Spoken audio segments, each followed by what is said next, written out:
Well, they don't know the bounty. Nope, just visiting a hotel for some poon. I mean, I run the store, so I need to know and have clean comms with the police in my city for what's going on. What do we do? What do we channel the discrepancies to? If we tax the rich, it should never go to the poor. As most of the core go to the investing into futures.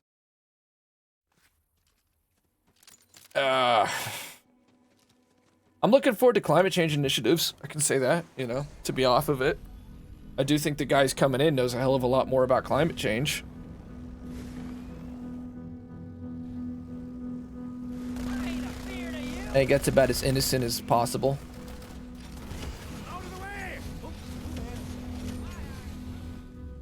I'm excited for anything that brings us forward.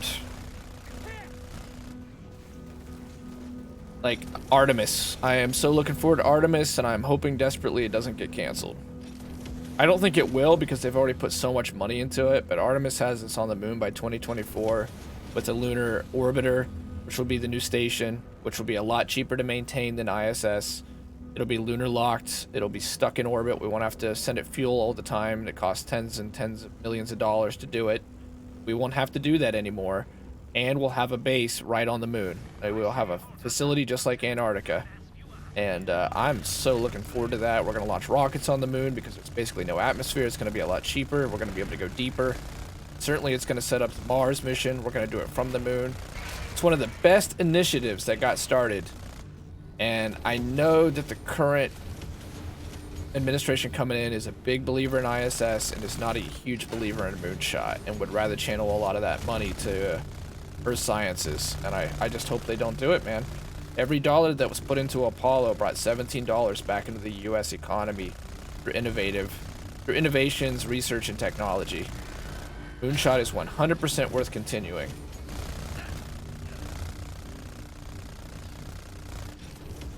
I think they'll do it, and I mostly think they'll do it just because there was so much money already spent on the ISL engine. I mean, it's pretty damn exciting that we went from the Soyuz the last 10 plus years to having domestic rocket launches again. There really has been a big time resurgence in the space program. It's been enjoying a mini golden age. People don't think about that, but that was a major accomplishment.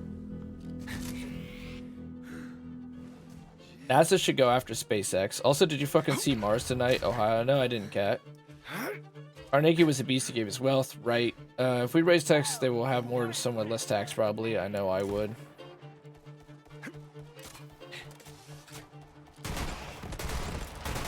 If they're patriots, they wouldn't do that, though. That's the problem. That's where it gets messy. It's like, oh, they're just being good capitalists. They're just going where they make more money. Yeah, but they made all that wealth here. They made all that wealth here. They use the education system that we have here. They use the infrastructure we have here. They use the law and order that we have here, the freedoms that we have here to build all that money up. And then they go to a tax haven, and that's where it gets to be bullshit.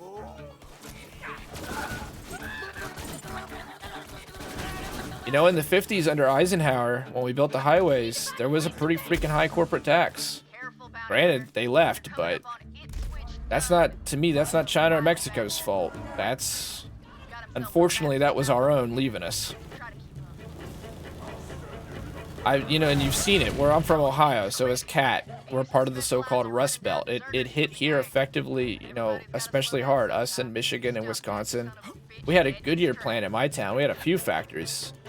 And that Goodyear plant kept our city in the black. And that Goodyear plant left even though it made record profits year after year just because it could make just a little bit more money in Mexico. That happened maybe 4 years. Well, no, I was actually old enough that I remember the year it left. But it happened in the 90s is the point. After NAFTA. After NAFTA. When it became really, really easy and simple to do that because the trade barriers had been cut down.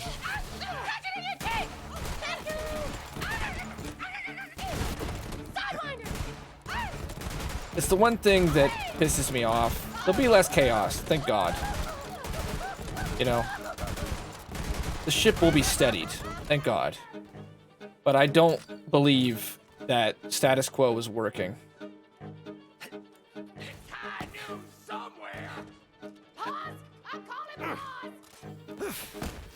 Try and get through this.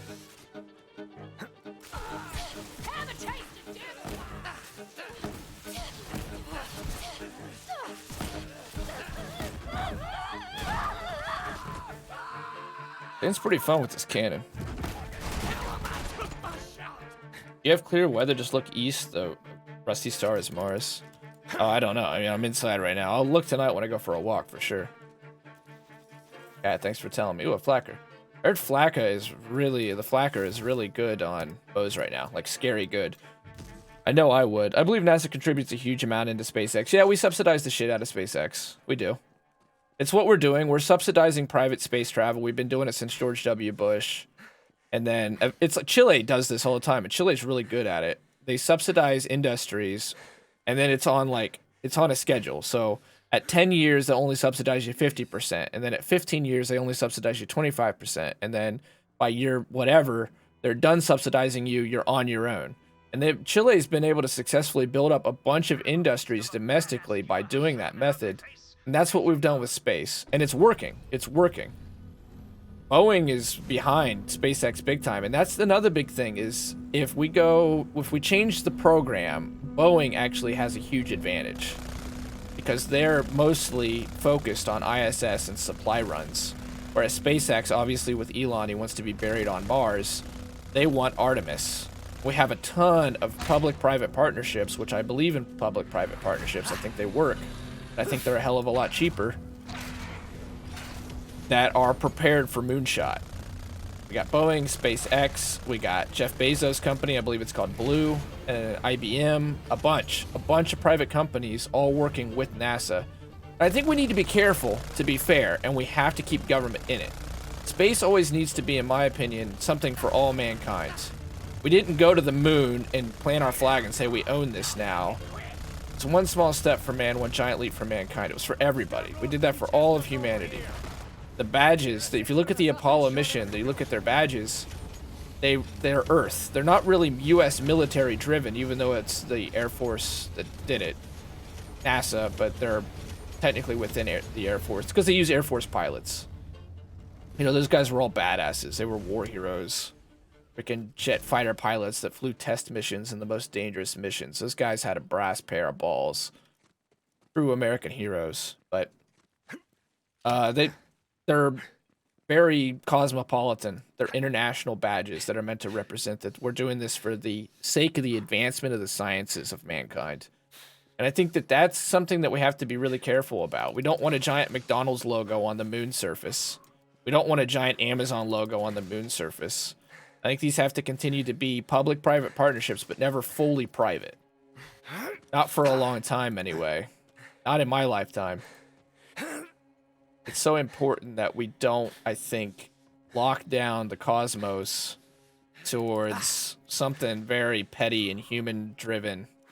The moon is the Americas or something. Like, it won't be worth it. Use it. I mean, I think that the Artemis initiative, which is bigger than just the program, we signed a treaty in the 80s to deal with space. Basically, we did like Antarctica, that it's international, no one owns it, it's limited to scientists.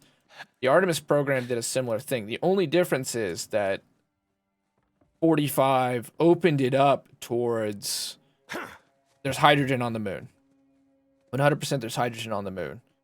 That you could legally excavate it. You could legally excavate any world you're able to encounter. Now, it's thinking way too far ahead because we're really not close to that yet. We actually have the technology, but we don't really have the will to do it quite yet.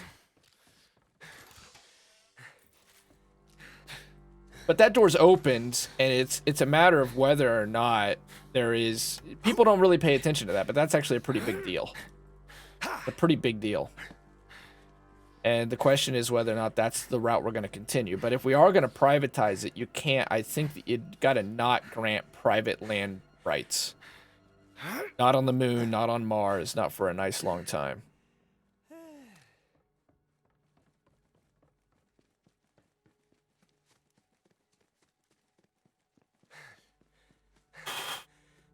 I believe it's worth it. I have to go to work together because anyone dumping trash in space can trap us on our own planet. We can't afford to go into space all sloppy. I forgot what it's called, but space trash will orbit our planet and take down anything we put up there.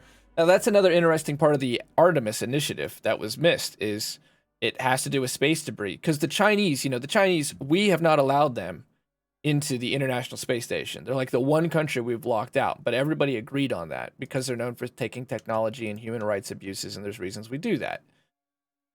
That's one thing with the people that are going to come into office. They are much better at managing that stuff, managing international coalitions, keeping the band together, and using international coalitions to apply pressure in the direction of the world that we want to achieve, which is, you know, democracy. Whereas the exiting administration is much more concerned just about the free market. I don't know why it can't be both. Anyway, that doesn't matter. The point is, the initiative is about trash destruction because the Chinese keep using kinetic tools to blow up their satellites because, impressively, the Chinese have their own space station and the Chinese have their own rocket. And pretty amazing, you know, they've done this all domestically in isolation. Granted, we did it back in the day with Apollo too, but I mean, the Chinese legit have an effective space program. And we don't want them to do kinetics anymore because kinetics creates 10 times more debris. And if they keep doing that to get rid of their satellites, then we are going to get jammed up. Because it doesn't matter. It's like you can take one tiny little piece of trash, because of the speed that it's going at, the velocity that it has, it can literally destroy like the shuttle. The shuttle just lost a little bit of its heat shield. The Challenger. That's all it took. But the weather, the Artemis says you can't destroy it like that. You have to take it down, and that's why we did Space Force. Space Force was the U.S. Air Force Space Command. We turned it into a branch of the military. There's concern that that might be folded, even though that got overwhelming congressional and Senate support across both parties. There's concern that that might be folded, even though we just made 29 officers of Space Force. They graduated from West Point. They're going to be the first officers, and we're going to swear one in space, and they've already done the first rocket launch, because both Russia and China have militarized space. They have satellites that they're using for spying, for blocking GPS technology. There's a huge concern over EMPs, which could completely cripple the energy grid. That's why we're doing it. And it's scary that we're here, that we go from Apollo and it's one small step for man and one giant leap for mankind, and it's for all humanity, to the point where the von Buren, the guy who's in charge of helping build the Saturn rocket, the German scientist we took over, he said that's what would happen. He said that just give it time, eventually there'll be a space war. Which seems uniquely human and uniquely stupid, but it's happening. How the hell you fit all that information in your head? Oh, it's not that much to fit in there. That's about all I've got in there. You should hear me talk. You've been to enough streams, Drill. I think you already know that I can't speak and read well. That one have a bounty. And I understand while I'm saying these things that the counter argument has always been, oh, you know, it sounds good, but they've only created the illusion that there was a policy. Really, it's just a cult of personality, and they've had to create policy behind it to seem as if there was actually some idea behind what they were doing. But that's a farce. There was legit policy. Not all of it good, but some of it did work before the pandemic. Some of it did most definitely work.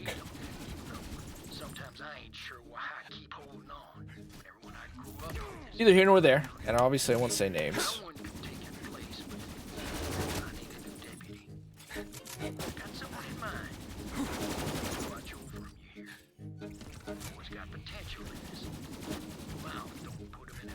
This thing is huge. How did they I wish they would explain how all these different mobs got on the different planets. Oh, we're out of ammo. This Flakka is doing shit, though. Apparently on Moe's right now, it melts, and I could see that. That all those different projectiles has got to be... Let's actually try the laser exploder.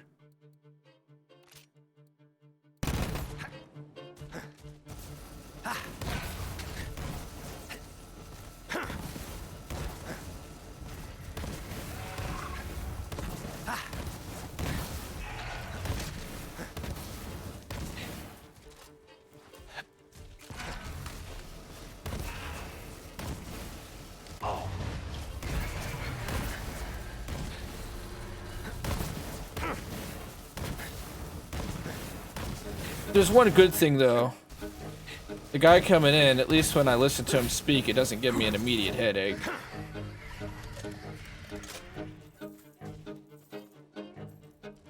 He says the right things anyway.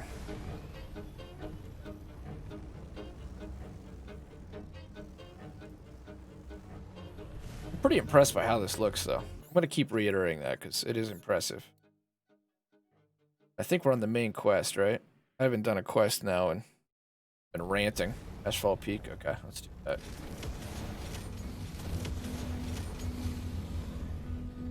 What? Not over here? We'll probably have to walk over there, don't we? Yeah. Hey man, you might be making a good point. Oh, fudge.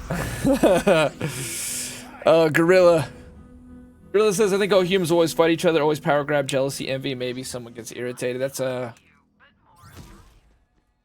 Richard Leakey. He was an anthropologist, you know, study humans, yada yada yada. He wrote a book, it was called Children of the Lake, and that's a question he grappled with his entire life, and I think a lot of anthropologists do, is, can you really get war out of humans?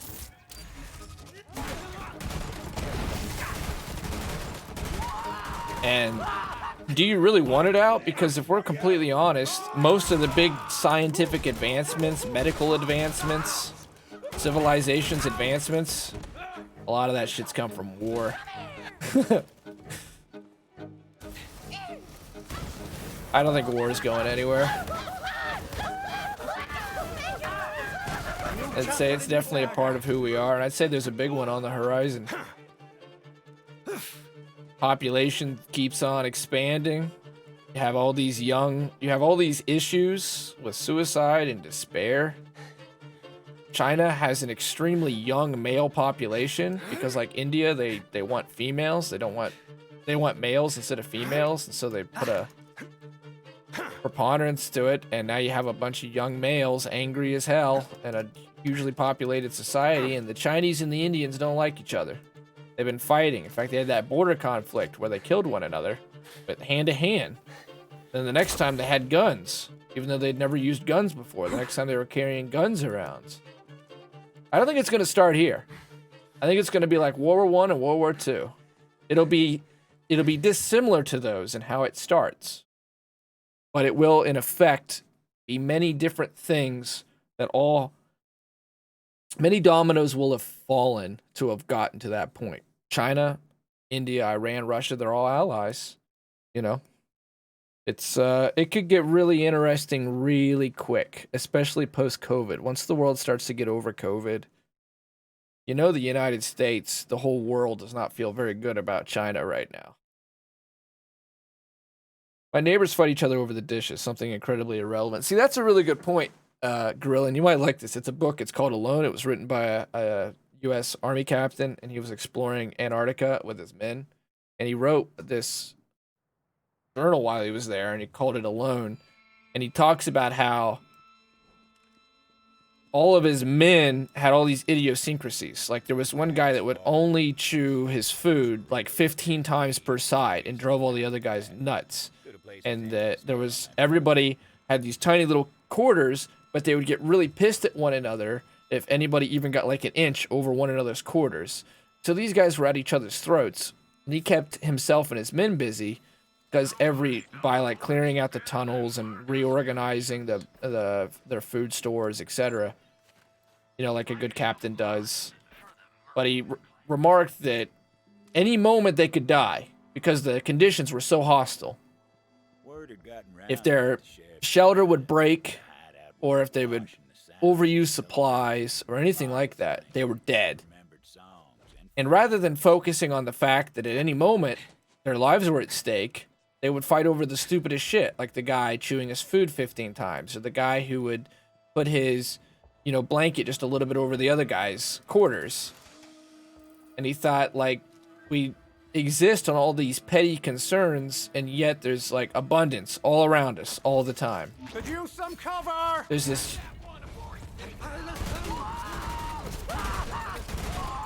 basically we get consumed by our own neuroses and ego, and it basically like an enlightenment kind of moment. Yes. I will look up that book. It's good. It's good. He figures out a lot of shit while he's out in that that tundra.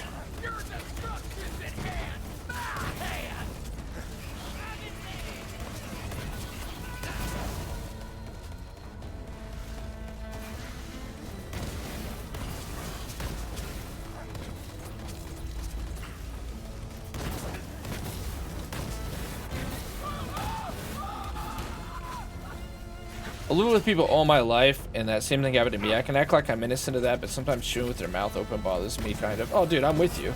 It's just human. It's not like I'm saying I'm above it either. I'm definitely not above it. Like my grandma, I've lived with her for 20 plus years, and it's kind of embarrassing to say, but it's true. And I love her to death. You know, she's been my mom basically. But like, and I'm sure she gets fucking annoyed at me too, but just tiny things like not throwing stuff away. You know, like leaving trash out on the counter instead of just picking it up. And then you got to think like, oh my God, we're spinning on a ball that's going 300,000 miles per hour around a giant fusion reactor, and we might be the only conscious beings in all the universe, and holy shit. Like all that stuff just escapes you. Like how crazy it is just to be. And yet we get upset about, like, you didn't throw the trash away. I think that's just being human, though. The definite lip.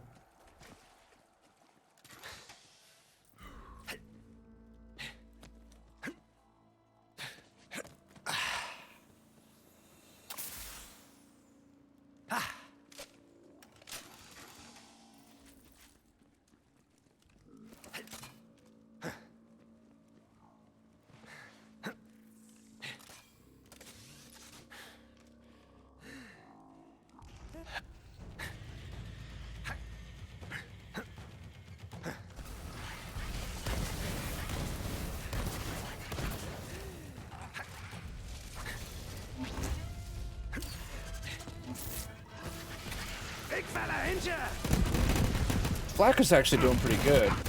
These mobs, but oh man, it's killing us half the time.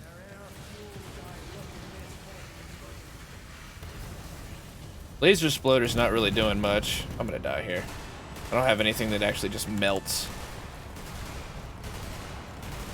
They were able to bring all these mobs in here, but they couldn't bring them into Arms Race.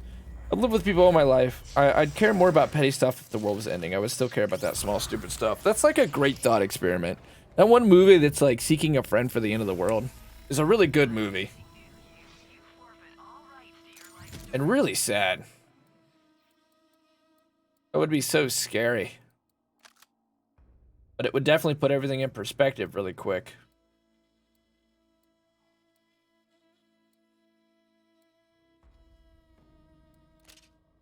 So far, the soundtrack for this DLC is pretty good.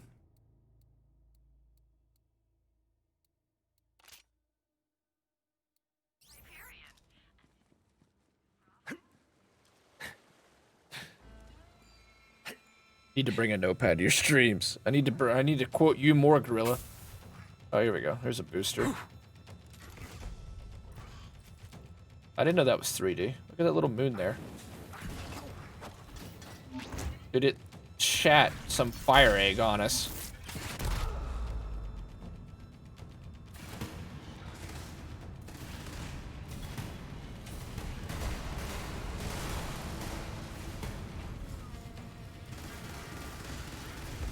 Okay, I'm definitely gonna have to bring out some better guns for this section. I'm getting my ass whopped. Yeah, that's it. Steve Carell movie. Yeah, it's good. It's good. It hits hard. It hits hard. It's really well written.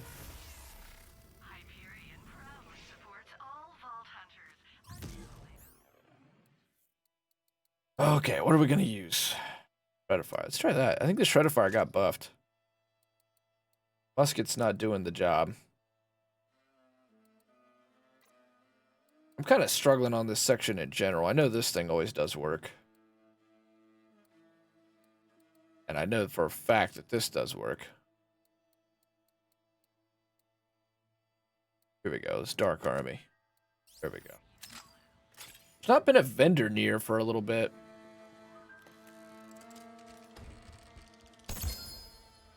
Ooh, I know the phaser also got buffed recently. I don't know how significant the phaser's buff was, but let's try it. If you know if it's true, if we all get along with civilized... You know if it's true if we all get along with civilization ever advance? You know, that's the good question. It's like the free market. It's great until there's no competition. When there's competition, it's great. As soon as you take competition out of it, like the Madden games, it becomes... All of the good side effects of having a free market go out the damn window.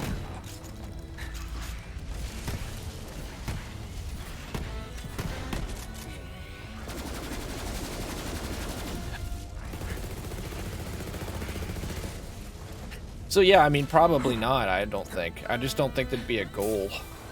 That's probably humanity's gonna be our Achilles heel in the end, I imagine.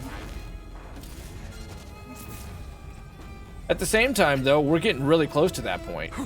War is dying. War has been dying. There hasn't been a major war really since World War II. I mean, all war is hell and terrible and abhorrent.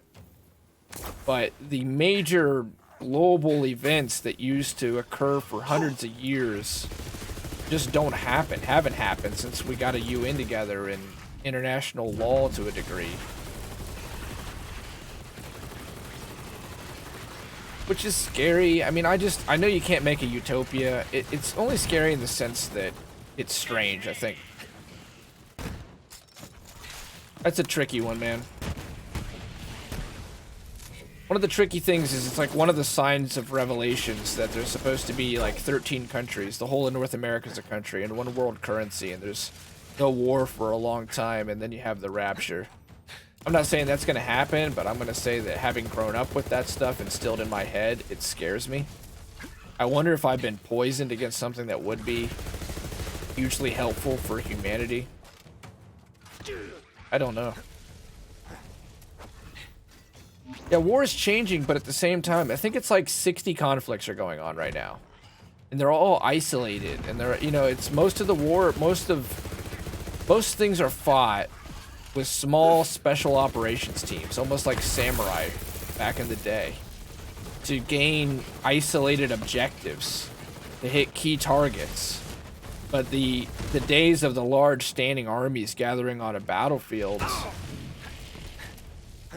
Iraq,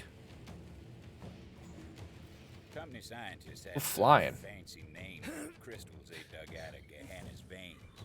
Regular folks just took to calling it core. Should just ran by. Fuels the company's weapons of war. Is this going to be a new company? I wish every DLC brought a new company with it and a whole new set of weapons for the loot pool. Core made 'em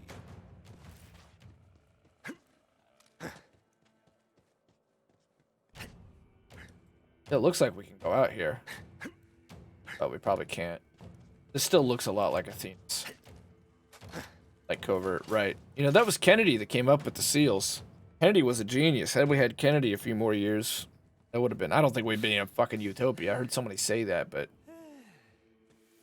He had an excellent mind. He was well suited for the job. He was a war hero. He had a vision.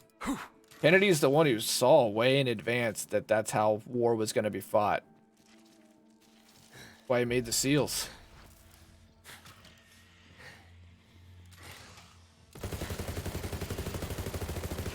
What's really going to open the floodgates is, you know, the drones are already here. When we start to get more and more machines to go fight the wars for us, taking the humans out of war seems great, but when you take the cost out of it and you don't have to recognize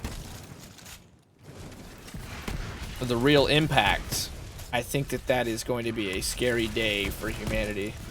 We're approaching it, you know. We use our drones for most of the shit we do anymore. Most of our killing is done by machine.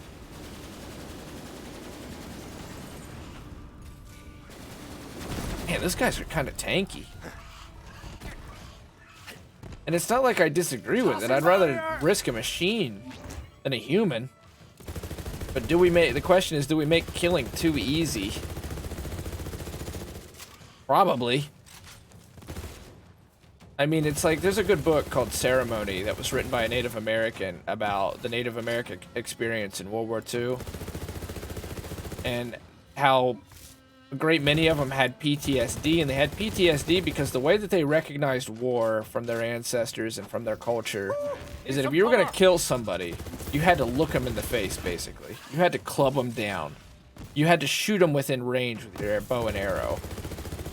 The way that you had to connect to death. You had to know what you had done. You had to see their face.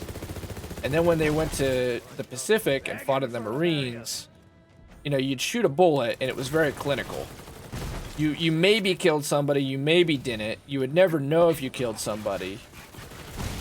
So you were withdrawn from it. It was like a machine. And like the villain in the book, he basically becomes like, he wants to be a white guy, basically. He fully rejects his Native American heritage, and he, you know, whether you agree with that or not, I have no idea. It's obviously a very complicated subject, but he's the bad guy because he got too much pleasure out of killing. And he loved the idea of like what they were doing and fully embraced it. And they ended up becoming POWs to the Japanese, and they got rescued, but most of them can't really mentally put the war in the rearview mirror or digest it in a healthy way. And he keeps going to like American doctors. He's an American, but like Western doctors, and they can't help him.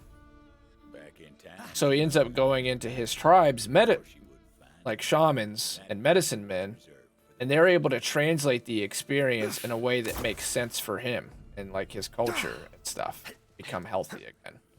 He just sees everything as an extension of the war. It's a pretty interesting book. I've read it a few times. And that idea has never really left me, that they couldn't digest the war because what they were doing was alien to them.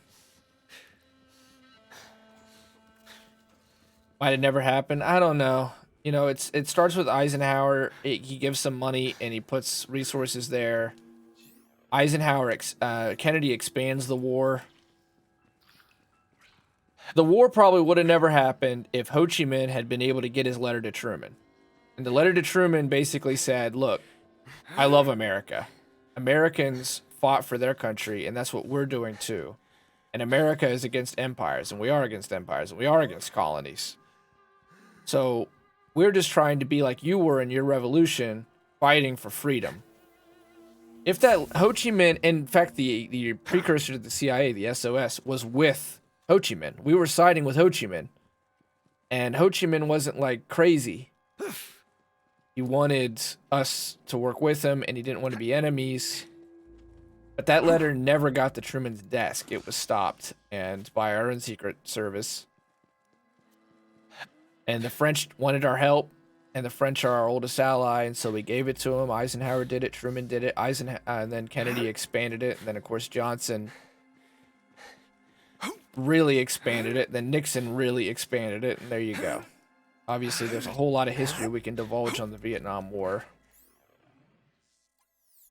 I don't know, I think he probably would have fought it, but I think that if it was ever going to get stopped, it would have stopped with Truman. Bounty Hunter, my name is Jameson Hanada, town historian. I'm reaching out because it looks like you're nearing a marker for Carson Santos' travelogue. Carson Santos? What should be Ho Chi Minh's letter? You rode out one day with a posse to hunt down the Devil Riders, but never returned. I'd appreciate your help in documenting his story. If you wouldn't mind, please keep on the lookout for a Sato journal near there. Must have to do more main story to be able to bust those. It's interesting to bring back that mechanic from the vanilla game. Kind of works.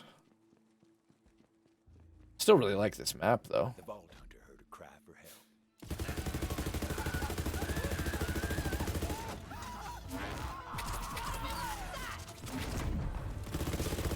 There we go. The debuff with the shield, that did some work.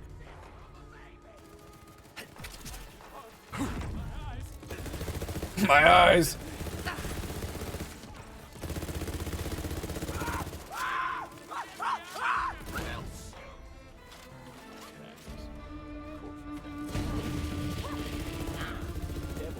I would definitely say Kennedy was one of the smartest modern presidents we had, though. He had a pretty good vision. But he really didn't get to have the office very long, and that's the big problem. People put him up there in lists of like the tiers of presidents. He deserves to be up there, but it's tough to put him at like S tier or A tier. He's probably more like B tier, just because he didn't get to have the office very long. But basically, his hugest victory is the Bay of Pigs. I mean, the guy had a fucking titanium adamantium spine. He was able to back the Soviets away from nuclear war. That alone puts him up there. You watch documentaries? Oh yeah, all the time. Love documentaries. What do you like to watch, Gorilla?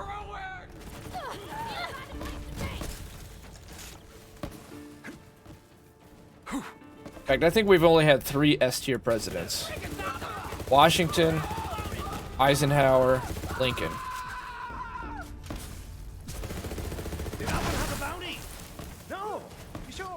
It'd be cool to have an S-tier president in our lifetime.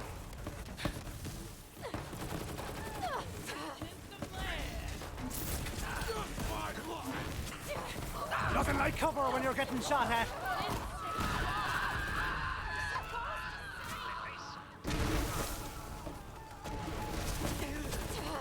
This SMG kicks ass.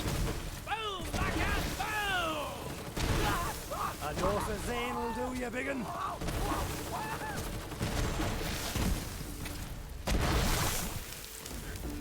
You gotta know we're gonna really bring the viewers home in this modern Twitch environment that's either about TNA or AOC is a god, or here's me fucking self-mutilating myself and doing stupid things in public. Nothing grows your Twitch career quite like talking about the space program and giving a tier list of presidents. Oh yeah, baby. I was meant for the big time.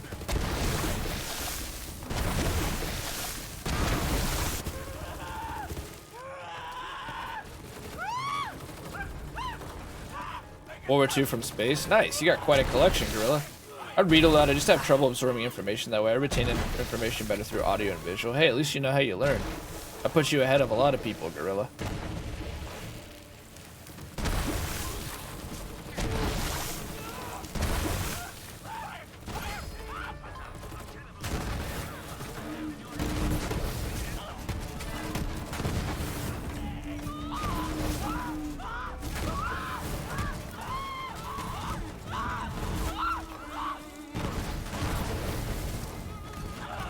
I just kept hanging on for dear life.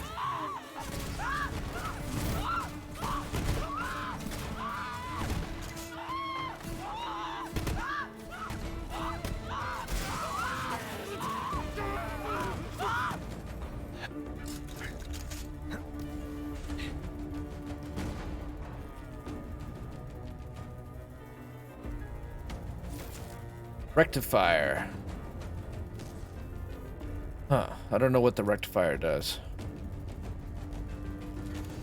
I wish there was more worth looking at purples. There are some amazing purples out there, but they're all like triple rolls. If you can just get the same roll to stack a bunch of times. Kinda like we have on this reflect shield, that's really helping us right now. World Wars documentary was amazing. A lot of people are not made for deep thinking. They were conditioned through life another way, which is fine. I mean, I think you're a deep thinker. I think people are smart. I really do. Overall, I think people are a lot smarter than people think. I think there's a lot of idiots out there. I ain't gonna lie. I've met a lot of them. But I'm always... I mean, I'm optimistic, and I think that the country tends to choose right when we vote. And I think that the country is largely intelligent and consistently impressive as far as that. But I'm an optimist. I think we're decent at choosing. I think we tend to choose the right people when it really matters. We've chosen bad presidents before, but we tend to choose when the going really gets bad. We seem to always be able to get the right person in there at the right time. We got Lincoln when we needed him. We got Gerald Ford when we needed him. We needed Gerald Ford. He was the right person at the right time. We needed Jimmy Carter. He was the right person at the right time. I think we're good at that. That's the perfect time to do the Oblivion thing. I'm surprised we can't climb up here. I think we got Kennedy when we needed him. It's not saying there hasn't been bad presidents, but I think the country's really good at getting the right person in when we really, truly need them. I hope we've done that again. We can only ever just hope for the best and I think respect the will of the people. What the fuck? Let me get up here. That should be 100% climbing. Like, this mantling thing, it's cool that it's here, but Jesus, it just... I think he's in the environment. There he is. He's in there. Wish I could drag him out of there. Can I get in there? I think we can. This has to go away, and we're not able to bust this yet.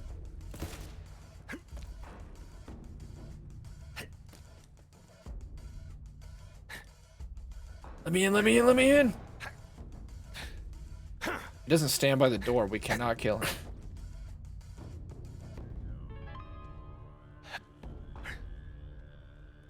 Damn it, Randy! There was no force. He reveled in it.